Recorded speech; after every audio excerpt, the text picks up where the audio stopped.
guys, today we're going to be looking at the Yale Linus Smart Lock and its accessories.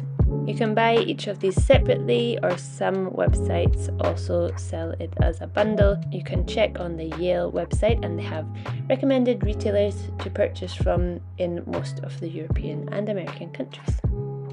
So starting off with the actual lock itself. So in the box you will find the lock. So it looks like this. It's all nicely wrapped in protective plastic.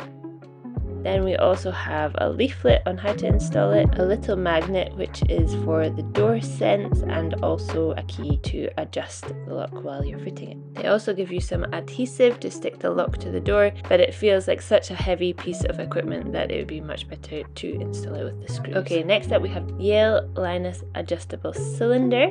So if we open this up, this one actually had the best set of instructions in it, so it was really useful. The black bits at the top for the inside, and these little ones at the bottom for the outside. Then it comes with a Yale key so that you can use it to open the door in an emergency from outside if your lock's not working. It also comes with a little black insert for the inside of the door so that it fits exactly into the Yale Linus lock.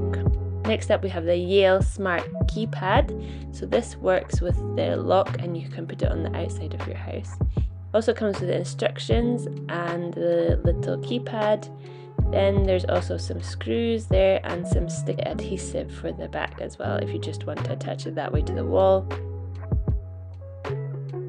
It also comes with pre-fitted batteries, so you can just remove the protection plastic and stick it straight onto the wall and it works, which is really easy setup.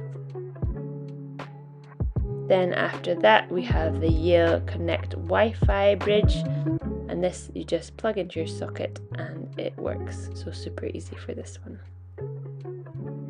We've also got a short install video, so if you're having trouble setting it up, have a watch of that and see if it's helpful.